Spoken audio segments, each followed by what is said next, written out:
There's no such thing as a coincidence. Case in point, Stephen Quinn returns, Mansfield Town find their form again.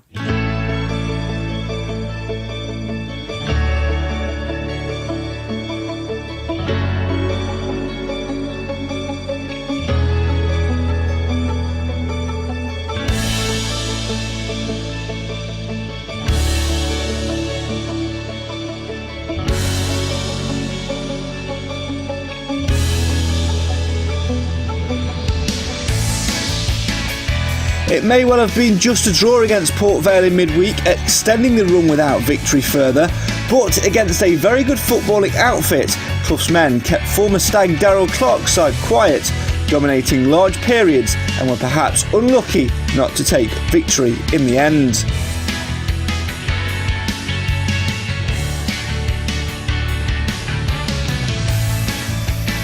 Fighting through an electric and tense atmosphere at times to vastly improve is one thing, but looks can be deceiving.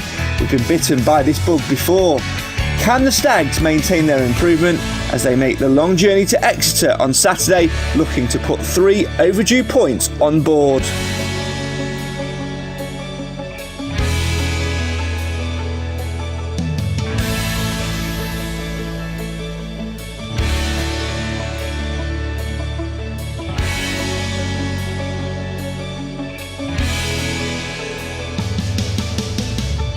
We talked about this influence where players look around and they see who's out there with them before they go out, and then again when they're out there on the pitch, and a huge influence as we get the players back. And I've just seen Perch in the corridor as well, another huge influence that we're going to be missing. I know we wouldn't be in the position we're in if those two had been on the pitch in the last 6 or 7 games. Coming up in tonight's Mansfield Matters podcast, we'll look back at Port Vale, delve into improvements, discuss player movements, preview Saturday's trek to Devon, and much, much more in between. So as always, come and have your say on your team in the live feed. This is the show for the fans, by the fans. Why? Because Mansfield always matters.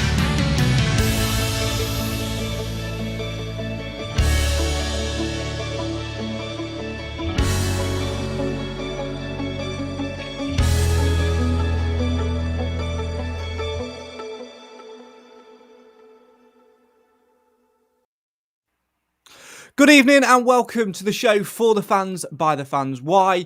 Because Mansfield always matters. It was a relieving feeling on Tuesday evening as the Stags came from a goal behind to get a point on the board against a promotion-chasing Port Vale side who started the season very, very well indeed.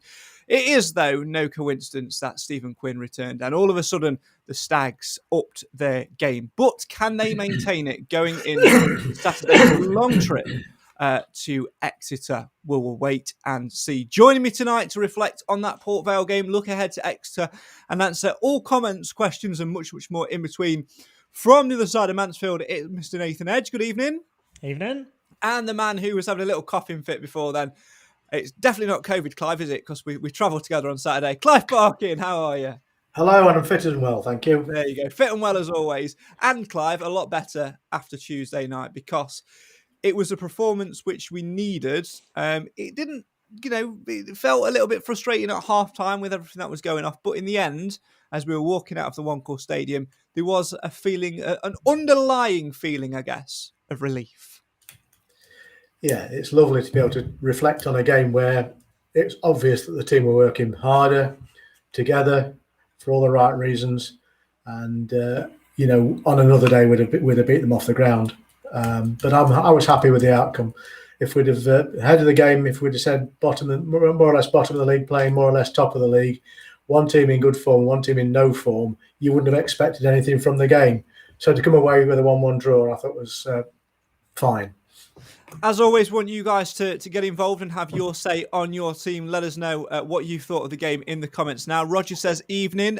Slags Chet says evening. Jamie says evening, lads from a cold Filey. How was the game? Would you have Hawkins at the back for the rest of the season and get another striker in? We'll come on to that in just a minute. Let's touch upon the game for a second though, Nathan, because it was... I wondered after Saturday at Northampton whether there'd be a little bit of toxicity in the air at the One Call Stadium. But credit to the fans, despite a little period at the end of the first half where things were starting to go a little bit awry, for the main part, it was largely positive and added to an electric atmosphere in the air and an electric game which was being played out in front of us. Yeah, I'm with you. I was actually anticipating it to probably be a little bit worse than that, especially after Port Vale took the lead. But I think the reason why it wasn't is, although I still think there was some frustration amongst the supporters, I think the reason why we didn't see it turn toxic, in the way that we probably anticipated, is because the performance was much better. You could see a lot more endeavour from the players. You could see the effort and the willingness to get to the ball and to do the right things. I think that was there, which wasn't there on Saturday. And I think because of that, the fans got behind the players a bit more. And I think as the game went on, I think the more and more we got amongst them, our confidence got a bit better, and you could see us getting better. And I think you could see a goal was coming. So, I think for that reason, you've got to give a lot of praise to the players for how they reacted, because you could have. I was expecting them to maybe continue in the same vein, really. So I'm relieved to see that not happen. One thing which was pleasing for me, Clive, was Nigel Clough's reaction to the goal. We've accused him a little bit sometimes on this podcast of not necessarily recognising the fans. Certainly didn't do so at Northampton on Saturday, where we took over 1,000. Didn't come and applaud, didn't recognise us in his post-match comments either. But his reaction to the goal was the passion which we've needed. We want to see a lot more of that from Nigel Clough, because if you can see as a player and as a supporter that your manager is bursting with passion and trying to ooze that out, it's going to spread onto the pitch and it's going to spread into the stands. Yeah, I just think it's good politics anyway. He's representing the club at the higher level, and he should recognise above anybody the role that the fans play. And it costs nothing, absolutely nothing, to go over at the end of the game and applaud, either in commiseration or in jubilation. I think he threw, from what I understand, he threw a bit of a sulk at Northampton. Probably not for the first time this season.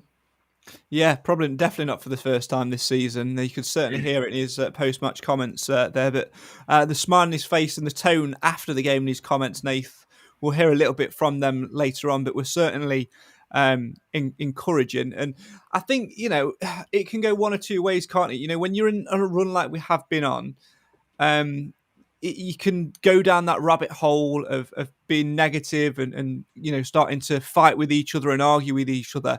But for whatever reason, the tactic of telling them to go out there and put it right did work. They seemed riled up. They seemed like they wanted to get it stuck in. They seemed like they wanted to fight for the shirt a little bit more.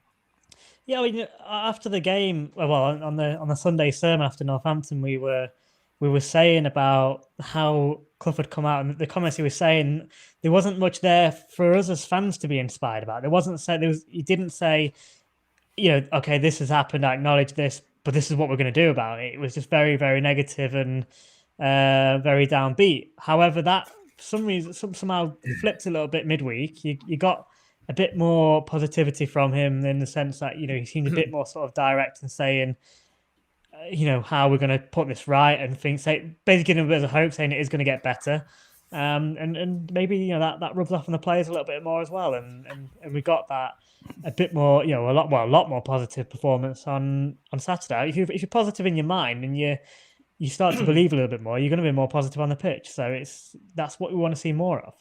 Keep your comments coming in. Mark says, evening chaps, thought it was a much better performance on Tuesday, especially the second half. We looked like we really wanted it and took the game by the scruff of the neck. It was backs to the wall for Port Vale. We need to keep that level of performance on Saturday and not revert to type. We do need to keep that energy going, Clive, and I think that's a big thing for me. We'll talk about Stephen Quinn and probably Ollie Hawkins a little bit later on, but as a collective, there did seem to be more energy there, and we saw it at the start of the season, when we were playing well and we were getting the results, that energy was there. And, hopefully if we can bring one more body back into the side on Saturday, that of George Maris, hopefully, he's given the all clear to travel and play. I think that will lift us again, because you were sort of watching that at times and sort of thinking, if we had Maris on the ball here, I think that'd be the final little nudging the lock to bust the door open. I think you're right. Daryl's fit for Saturday, isn't he? Yes, George Maris should be fit for Saturday, yeah, depending on what he gets. Yeah. We'll see, because there should be further progression based on that. I think what was interesting is Darryl Clark's comments, because he was dispassionately in praise of Mansfield, and he was saying that we are going to be a top third finishers. In fact, I think it was a slip of the tongue. He thought we were going to be in the top 7, but we clearly are a better team than our league position has suggested. And we've talked long and hard about the misfortune that the club has got, but I'm beginning to see some return to normality now. I thought Lapsley had his best game this season on Tuesday night, and if we'd have had Maris behind him, it would have been even better, I think. And I think I think it was Jamie Henson asked, should we keep Hawkins at the back, and if we get the chance to recruit another striker? I'd certainly keep Hawkins at the back at the moment, because he's the best central defender we've got, until and if Forrester shows. Because if Forrester can do the job, then that relieves that little bit of pressure there. Yeah, it does. I think one thing for me on that is, I've sort of likened it to this. We've got two ways of doing things. The big question is, do we really need Ollie Hawkins up front? And some would argue yes, because we need a goal. But we put him back up there against Northampton. He didn't get the service, and we started being leaky again at the back. For me, we know we've got James Perch out. We know James Perch is a leader, and the closest person to being a leader and having that calm, experienced head at the back is clearly Ollie Hawkins. We haven't conceded a goal from open play whilst Hawkins has played centre-back. You can't count Northampton because he played up front. And then the other 2 goals we've conceded whilst he's been there are a penalty and a set-piece free kick, which nobody could have done anything about. For me, I think it's a question. I think you're right in some respects, Clive, of having a look at, when Forrester's available. But if we can be solidified in having the stable back 4 with Hawkins in there, I think we've got enough attacking players in our squad to not need him up top. Let's leave him at the back until January, and then identify a centre-back. We've had, from end of August, September, October, November, December, 4 months, a 4-month time period to identify, negotiate and purchase a centre-back. And I think we need to be leaving Hawkins back there until that point. Because for me, that's our best chance of being tight and being able to play the fluid way we played on Tuesday night. I think you're right. And of course, every time we get an opportunity for a set piece up in their half, in their third, we've got the opportunity to wheel him forward. And realistically, he ought to be preeminent in the air. But my concerns around the strike force are the same as everybody else on the terraces, I think. We've not seen anything from Danny yet. Now, you could argue, and I think it's fair to, that he's not been in a position where he's had any real service. So what do? Do we pair him up now with Oates as a paired strike force and give him that chance, especially with a more, go on, hit the bell if you want, solidified midfield? Because, with Maris coming in and that should free up Lapsley to be even more adventurous. That might be the right format. What you do with Bowery is a big question. But yes, on balance, keep him at the back, because he's more valuable to us at the moment as a stopper rather than a getter. Talking of Danny Johnson, Richard in the comments says, the only concern for me at the moment is DJ, and the only why I have is why Hewitt is before Clark. Clough did sort of clear that up a little bit, saying that he felt Clark had a poor game at Northampton. I disagree with that, but I think we've all got our opinions on James Clark, and I don't think any of us share it with Nigel Clough, unfortunately, and he's the man who picks the team. But the point, Nathan, is Danny Johnson obviously hasn't found his feet yet and does need to do so.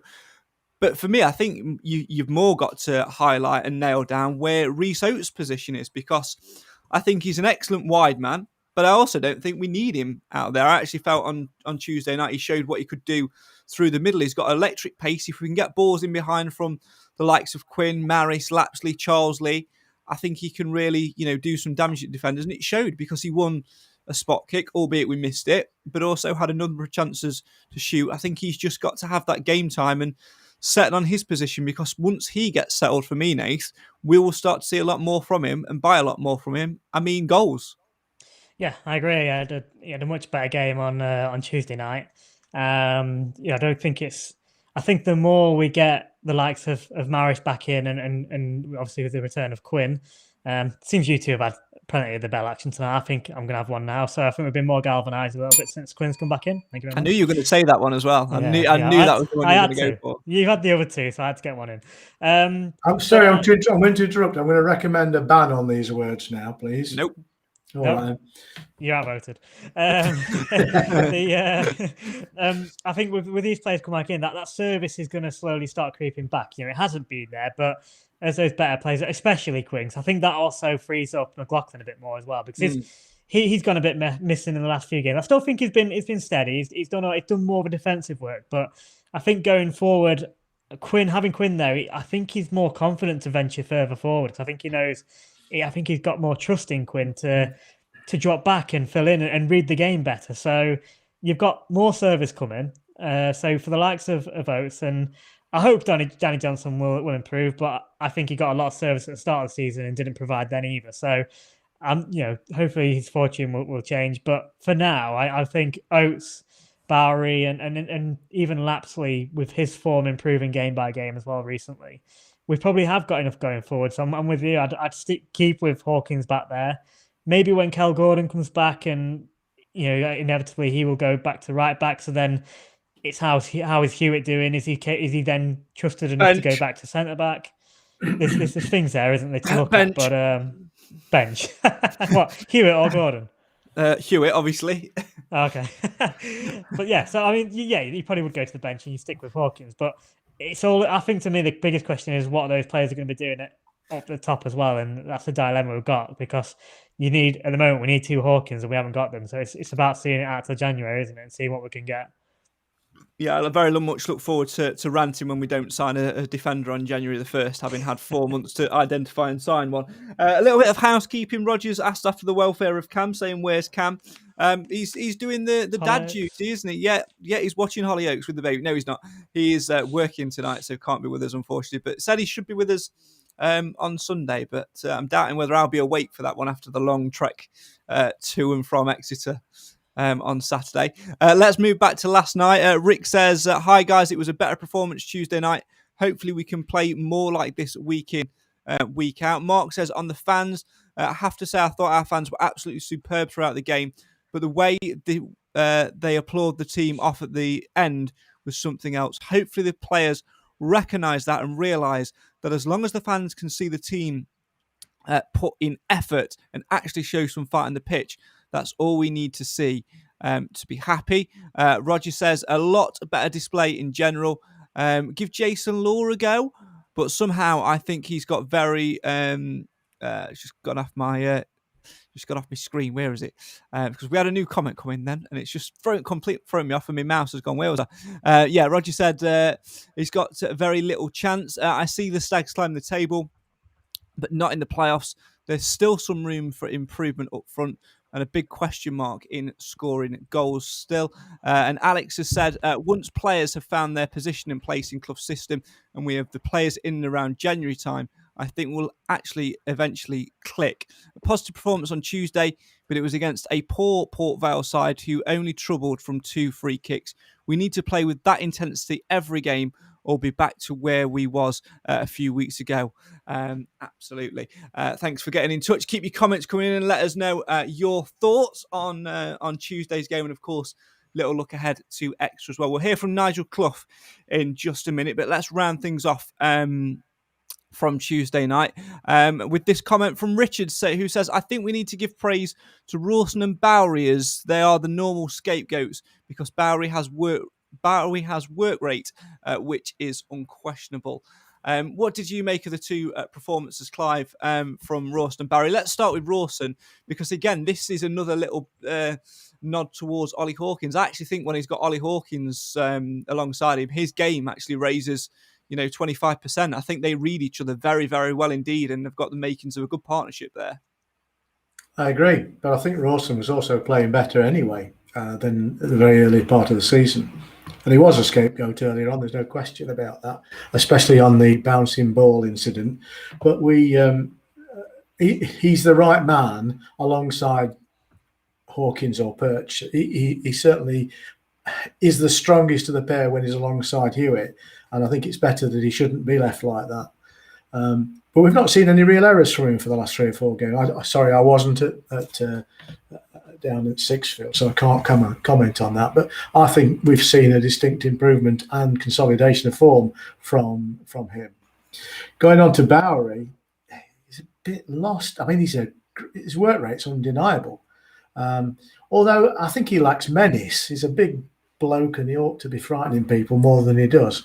But his work rate on Tuesday night was undeniable, but it's not always seen. And, people ask, was he a waste of a shirt? Well, I don't know, is the answer to the question. I didn't think so, because he actually was involved in the goal. But I've never thought he's comfortable playing where he is. Yeah, I think that's a big concern, actually, Nath, because you look at where his sort of position has been put. Nigel Clough seems reluctant to go back to the 4-3-3, which Bowery had such success with last year, and tends to opt for a 4-4-2 diamond or a flat 4-4-2. And at Northampton on Saturday, I know we mentioned it on Sunday in the sermon, he was playing left midfield, and sort of again, last night he sort of played more of on Tuesday night, he's had much more of a central role, where he was obviously being asked to do the Hawkins job. But like Clive says, he does sort of lack that physicality, but his work rate is unquestionable. What you want to do really is get his work rate, but then with the aerial ability of Ollie Hawkins. We need like a hybrid. I mean, it is Halloween soon, so feel free to make a Halloween dad joke, which I know you're thinking of. No, well, I'll save that for close to the time. You can't go and throw them all out now. That would ruin it, won't it? But it's I think I agree with a little bit what Clive said there. A lot of it isn't noticed, which is part of the problem why he probably gets so much criticism.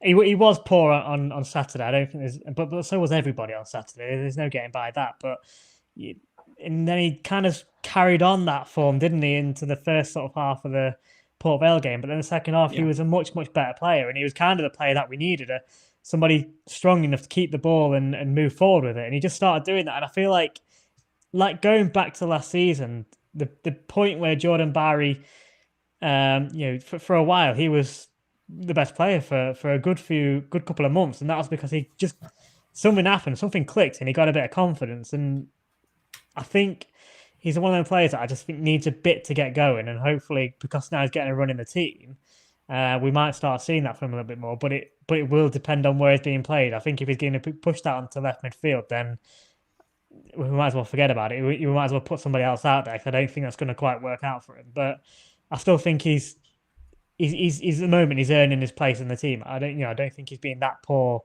He's not worth a shirt, like some people might say. Yeah, I think a lot of the problem is, you see striker and you expect goals, and I think it doesn't always happen. And if you're not touching the ball as a striker every time the ball goes forward and creating a chance from it, I think people do look at it as lazy and ineffective. Next best thing to a goal is an assist, and that's what he got on Tuesday night. So for that, you got to give him credit. Yeah, and I think Props only didn't take the penalty actually because he missed the previous one, and judging by Clough's comments in his full interview, we looked like that we're going for a bit of an order at the minute. Obviously, Danny Johnson's the main nominated penalty taker, but wasn't on the pitch. Jordan Bowery then seemed second, but he missed at Harrogate, therefore it goes to somebody else, which was Ollie Hawkins. He was going to take the one at Northampton, took the one in the first half, which was well read and well saved, although the run-up was a little bit questionable. And if we get one on Saturday at Exeter and Johnson's not on the pitch, Nathan Bishop's coming up to take it, clearly. So there will be someone else taking it. So if it's any consolation, that penalty that was missed was never a penalty, in my opinion. Yeah, I think it balanced itself out, didn't it? Because we definitely had a call in the second half, which was a penalty. That was definitely a penalty, yeah. The one in the first wasn't a penalty. But that's by the by in football. You've got to take these chances. But it did actually typify the way Mansfield's look was in the first half. And I think, do you know what? I actually genuinely think, had we been given the penalty in the second half, regardless of who would have taken it, whether it was Hawkins again, whether it was James Clark, whether it was Nathan Bishop, whoever, it had gone into the back of the net and John Radford would have been paying for a new roof for the one call, because anything in that second half felt like it was coming to us. I mean, we lost a goal purely from a spectacularly taken free kick. If you By the way, can I just add to that, just to balance it out? Yes, it was spectacularly taken, well taken, but an idiotic foul by... you stole my words. I mean, that was our mistake. The mistake was to commit a foul on the edge of the box. And so on the one hand, we can say we've not conceded a goal from open play, but we've actually created the conditions for an opposing team to score from a free kick. Having said all that, I mean, we weren't making that many mistakes on Tuesday night. Thinking back a few weeks, there was mistakes all over the field, resulting more often not in yellow cards and as we know, red cards. We seem to have got a team calm down a little bit. We've loosened the spring somewhat. And the bellwether of that is always going to be the Mad Irishman, isn't it? If he can get through without a card, then that's pretty good. And I was pleased to see that his application was all very good, and it was no mistake that all our best work was coming down the left-hand side either. I'd like to point out, Mr. Stephen Quinn, that it's Clive Parkin who is calling you the Mad Irishman and not me and Nathan, so please don't come after us. Last comment before we hear from Nigel Clough from Russ says, hopefully Clough will stop mentioning the loss of Perch in every interview. We need to move on from his massive loss and tell us he's identified replacements, because I fear Perch's career is over now. Given his age and contract length, if Hawkins is to stay in the back line, we need to bring in a goal scorer in January too. We'd love to see a winger system too, but we have no CJ or Corden type wingers. Onwards and upwards, Cloughie, no looking back. Well, let's see if Nigel Clough does mention James Perch as he gives his reaction to Tuesday night's 1-1 draw with Port Vale. Here he is speaking to I Follow Stags. That's the best we've played for a good few weeks now. No coincidence, Stephen Quinn's back in the team. We're getting a couple of players back. But I think Saturday, quite rightly, our desire was questioned with the performance. But you saw tonight a hunger and a desire to try and get 3 points from the first to the last. And I believe we scored, we missed a penalty. This penalty we didn't get given in the second half is quite incredible. It's a game-defining error by the referee, which we're on the wrong end of. Well, we pointed out a few things, obviously, from Saturday. And if you've got anything about you as a professional in any area of work, and somebody questions your commitment, then that gets you a little bit riled up. And I think you saw that tonight. And the fact that the crowd, we talked about them. We've not won for, 10 games. It seems like about 100 games, honestly. But they gave us a standing ovation going off tonight.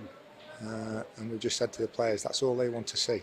And they'll take us not winning, because they know we deserve to, providing we provide that sort of performance, that sort of commitment, endeavour, all those sorts of things. That's all we ask of them. And we'll win some, hopefully soon. We'll lose some, we'll draw some. But that's all we ask.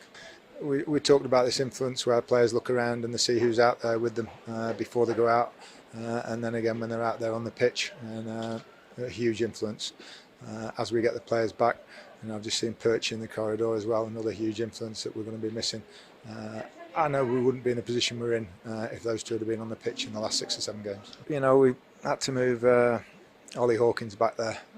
Didn't want to do it again, but he's our best centre half at the moment back there. So it was needs must again tonight, and honestly thought we would have enough to create chances with Barry, with Oates and with Lapsley tonight, and DJ on the bench. I thought they had a rough time, the two strikers at Northampton. They didn't get any service and they worked hard. So just to sort of put a fresh couple of lads up there. Nigel Clough speaking to I Follow Stags. You can watch that interview in full by heading to mansfieldtown.net/ifollow, where you'll see more post-match reaction from Rhys Oates as well. So lots of stuff to get your teeth into there. Let's turn our attentions, gentlemen, to Exeter on Saturday. It's a long way to travel, Nath. Me and Clive are going to be making the long journey. Are you? No, my dad is working, so I won't be there. But I'll certainly be following I Follow anyway. So yeah, I can't decide if I'm relieved about that or not. It's one of those where it's a great place to go to, isn't it? And but it's not when you lose. Not so much fun. It's not. And to be fair, you have got a young child who is nearly 6 months now? Yeah, 5.5 months. Yeah, so Yeah, so I'm sure he'd have a word about it as well. I have a question. In fact, I have all the questions on young Oliver Stephen Edge, Stephen Quinn. and that is Stephen McLaughlin Quinn Edge. Oh yeah. That is. Have you taken him to a Stags game yet? Because Cammy's already one up on you. I mean, I don't agree with it, but Cam has already one upped you and got a selfie with Evelyn with James Perch. So when is Oliver going to be making a Stags appearance? Can we have a bell for every time Perch's name's mentioned? It seems to be a lot, doesn't it? Even for a player that's been out for a long time. I'm with that comment now. It does get mentioned a lot, but I'm playing the long game. I'm being patient. He can go when he's ready. There you go. It's supporting from afar. Supporting from afar, absolutely. Well, he's got a little Stags kit and everything, so there you go. Let's turn our attention, as I say, then to Exeter. It is a long way, Clive, for us, but we're going to be down there. We're going to be supporting the boys as always. But one thing Mansfield have got to do is they've got to put that effort and endeavour in to match that performance from Tuesday night, because Stags fans will expect. Yeah, we don't want yo-yo. We've done it before. We've had one good game and it gets everybody's juices flowing, and then we get dispirited the following game. Yes, nothing less than the same work rate is obviously called for. I'm enthused at the prospect of Maris coming back in, hopefully. I'm enthused that the team seems to have gathered some confidence, and they should do, from Tuesday night's performance. And I think Exeter is a place that they can play football, and it's a football inside, and we should be able to enjoy that. So I think I'm looking forward to going for several reasons. One, because I think it's be a decent game of football, and secondly, I've never been to St James's Park before, so it's the first time for me. And 3, because on the bus on the way down on the SSA bus, there's going to be some top class entertainment. Yeah, your bingo. Yes. It's even because of that, I'm still going to enjoy it. Can't wait. It's going to be class. And guess what? One of the prizes will be? A night out with you. No one Second wants prize, that. 2 nights out with you. Even the missus doesn't want that. One of these. It's a Mansfield Matters mug. More on that later. Let's go on, Nick. You're going to say. I say, are you really going to do that to everyone on that bus? Yeah. Of course I am. That's the SSA's phone ringing right now. Everyone's cancelling. There you go. Maybe that's like reverse psychology, because that means there's more room for me to spread out on the journey. But there you go. By the way, travel inquiries, usual number. Make sure you check out the SSA's Facebook page for details on that. Let's go back to the more serious talk. We mentioned George Maris a little bit, with the potential for him to come back in. One question I've got for you, Nath, is if he were to come back in, would you take Ollie Clark out? Yep. Oh, sorry. I should have given a bit more of a pause there, shouldn't I? Sorry. That's a really good, While he's thinking about it, can I say yes? I'm going to just jump to it. Sorry, Ollie. I mean, there's still. We said about it a few weeks ago, the whole captaincy thing as well. Should he be captain? Do you think making somebody else captain might also improve his performances? Because it hasn't been the best, and is that because he's also trying to carry that responsibility on his shoulders of being captain? So, for me, I don't see him as a leader. I think he has got ability there, but we only see it. Well, I used to say 1 in every 5 games. It's now become sort of 1 in every 10 games. Do we need to try something a little bit different to try and get more out of him? I mean, your natural choice is obviously Mr. Quinn to take the armband from him, or Hawkins. But I think for me, captaincy issues aside, because I think we've dwelled on that quite often in recent weeks. I think it's just looking at the way we set up. We set up really well on Tuesday night. I want to see us match that again. And the only person, if George Maris was available to come back in, who I could feasibly argue to take out in a similar position, would be that of Ollie Clark, Clive. And I think, Maris will give us a lot more on the ball in that position than what Ollie Clark does. I think with the way we play, actually, Clark's game, I think that's probably a big reason why Clark isn't performing as well as he could do. Yeah, I mean, to be fair to Clark, he didn't have a bad game Tuesday, but if you've got to pick 4 out of 5 players, he's going to be the one I would take away. I think he's on form. He's the weakest of them. But we all know it will be Charsley, won't we? That goes out. Well, that's what worries me slightly. I think it's the mind ruts that Mr. Clough seems to navigate along. We'll see. I mean, surely he and his deputy must see the same game as the fans do, and they must recognise the amount of real graft that Charsley put in on Tuesday night. It was well worth his shirt. Yeah, I think because he can offer us a bit more out wide. I think that's probably why I'd want to keep him in, because we've got no Kel Gordon. Hopefully, he's only going to be a couple of weeks or so away now from coming back in. Hewitt is clearly not an attacking right back. Every time he got the ball, yes, he drags a defender out and gets into a good position, and he's got a little bit of pace, but he can't cross to save his life. And he's just not a natural right back. I thought we played a lot more expansive when James Clark came off the bench, and people might start to say, that James Clark's obviously might be a favourite of mine because I mentioned how well he does every week. But for me, he just offers that a little bit more going forward. And when Kel Gordon's back in, there's no doubt at all that he'll be there, which is a shame in some respects for Clark, but also for the team. It balances itself out. But the point I'm trying to make is, without Charsley there, we do lack width. And one thing our game is strong at is having a little bit of width and dragging players and people out of their position and creating these pockets of space, because that's where the likes of Ollie Clark, George Maris, George Lapsley can get on the ball, give it to Stephen Quinn and McLaughlin out wide and create chances. We saw it time after time after time on Tuesday, Nace. Yeah, that's it. It's looking at how you can get those most influential players on the ball in the right areas. So, like I say, we started doing it a little bit more on on Tuesday night. We need to not really get back into the old habit, though, of only going all down the left like we did for the start of the season. It was very, very predictable, wasn't it? And we don't, like someone said in the comment, we don't want to become a one-man team of relying on Quinn, because we've got to also remember his age. He's just had 6 games missing, and that was nothing to do with his age any injuries. That was just due to being the mad Irishman. But he may pick up injuries, again, so we need the to words be of Nathan Edge and not Craig Priest. I'm going by what Clive said. That was yeah. So, but Roger suggests we call him the fiery Irishman. Yeah, let's go with that. But yeah. We'll go now. Harris, whatever they call it these days, as well. Fire, ginger. Yeah. Anyway, I can kick you off this podcast. I can take your mug privileges back. I don't think so. Still got Come mine on, up here. get on with it. I forgot what I was. Yeah, so you basically we need to make sure we don't become too predictable. But I think having the likes of Kel Gordon come back eventually and Harry Charsley on the right does offer us a little bit more threat either side, which is what we need to. We need to not become predictable.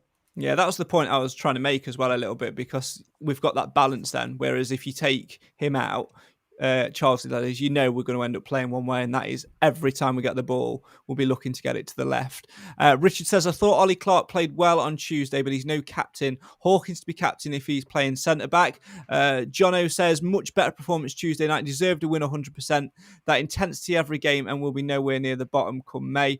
And Roger says, Gordon can't cross to save his life. He might get a good one in every now and again. Well, speaking of getting things right, it's time to turn our attentions to the podcast prediction game. Obviously, throughout this month, we are giving the opportunity to one of you guys at home to win one of these fabulous Mansfield Matters mugs. All you've got to do is be the best podcast predictor throughout the month of October. So far, we're giving 2 mugs away because we've got a tie between Roger and Mark, and the league table has changed as well in terms of the Mansfield Matters podcaster in the entire season. Hence Clive's name of Clive Prediction Leader Parkin, who correctly guessed that it'd be a 1-1 draw on Tuesday, and George Lapsley was going to score. So, Mystic Meg or Mystic Clive, can you give me your prediction for Saturday away at Exeter, please?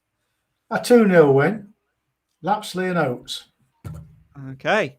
Are you going to be sticking along the same lines, Nath? What are you going to go with? I'm going to go for a 2-1 defeat. Away from home, it's going to be tough going down there. Although we do tend to do well, but I'm going to go 2-1 to them with a goal from Reece Oates. Okay, everybody back in Reece Oates to score. I feel like I should. I am going to go for Nathan can guess because I had a reputation for this last series and the series before. What do I always go with? Are you going to go for the 1-1 draw again? Or no, I'm going for the positive result, mate. Always a positive result. Long trip down to Exeter. I am going to go for a sneaky 1-0. I think it will be a tense game. All that way for a 1-0.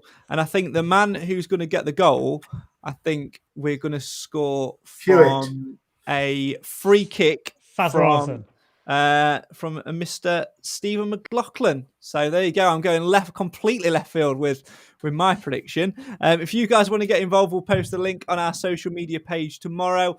Very easy to fill out. You put your name, your score prediction, and then you're adding goal scorers for a bonus point. I'm going to reiterate 2 things. Number 1, you can only put the amount of goal scorers that you've gone for a scoreline. So like Clive, if he's gone 2-0 win, you can only put a maximum of 2 goal scorers. And I went for a 1-0 win, so I could only go for 1. I couldn't say 1-0 and then name what I think the starting 11 would be. Second rule is, and I've had to make this clear over the last week or so because it's creeping a lot more now, opposition goal scorers do not count because the opposition doesn't matter. What matters, Nathan Edge? Mansfield. Correct. So it's a Mansfield-based thing. So you can put opposition. Plus it's more math for Craig, so that's the real reason. That's it. You can put your opposition goal scorers, but if they score, it won't get you a point, so don't bother. You just want Stag's goal scorers, please. It is Mansfield Town heavy, so make sure you get involved with that. Final couple of minutes then. Nath, what are you looking for from Mansfield on Saturday? It's a long journey, but actually on the back of Tuesday night, with the dressing room reinvigorated a little bit, on a little bit of a high, actually, it could prove in our favour because everybody will be together. A long journey, it'll be an overnight stop. Get the songs, the initiation songs going, all of that jazz. Good time for team bonding. Good time to come away with 3 points. Yeah, definitely. I think it's quite an easy answer. I think all we need, all the fans want to see, is for the same effort and effort put in that we got on Tuesday night. I think if we don't come away with a result, we're come up against a side that's in the top 7, so it's going to be a tough game. We're not expected necessarily to go there and get all 3 points, but as long as we put in the effort and do our best and leave everything on the pitch, then I think the fans will appreciate it. And the best thing for me about Tuesday night is the fact that we did give the players appreciation at the end of the game, even though it's another game without a win, because they could have easily, it could have been a bit of a dull atmosphere, but it wasn't. We gave them the appreciation, and like Clough said in his interview, that's been passed on to the players. The players know that if they go out there and give 100%, then they will be appreciated, and that's the most important thing. So repeat of that will be good. Long journey, Clive. Alarm clock is ready. What are you hoping that Mansfield do out on the pitch, and what are you looking to see from the Stags? Stay strong at the back and exercise a bit of good luck at the front. Simple as that. My thanks, as always, to Clive and to Nathan. We will catch up with them again, hopefully on Sunday, and then maybe next week as well. Last little bit from me. Of course, you make sure you get involved with our podcast prediction game to win yourself a Mansfield Matters mug. If you want to support the podcast too, you can buy one at mtfcmatters.co.uk. Make sure you put your details in there on our homepage as well. We're trying to put together a bit of a mailing list at the minute so we can let you know about upcoming events, including a quiz night in the next few weeks or so. Might do a little bit of a virtual one just to get things going. So make sure you get involved with that. Thanks, as always, for all your comments tonight. That, though, is all we've got time for this evening on the show for the fans by the fans. Can the Stags put 3 points on the board as they head for Exeter City on Saturday afternoon? Can they get the long overdue win and climb the table a little bit more? It's been coming and it nearly came on Tuesday night. 21st is where the Stags are at the moment on 11 points. Exeter in 7th. It's a tight table. Let's go there. Let's put in the miles and let's come home with 3 big points. This is the show for the fans by the fans. Why? Because win, lose or draw, no matter how we play, Mansfield will always matter. Have a great week. Have a great weekend. We'll see you again soon.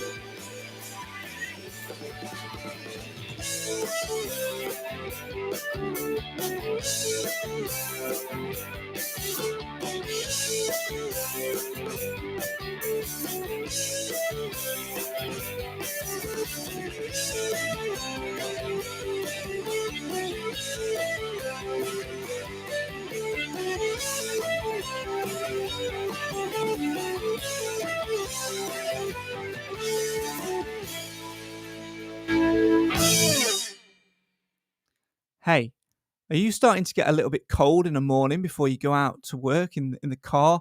Do you need something to warm you through? What you need is a cup of tea. And what you need is a good mug to put that cup of tea, coffee, hot chocolate, whatever that hot beverage is, in. Get yourself a Mansfield Matters mug and support the podcast now at mtfcmatters.co.uk. Mugs.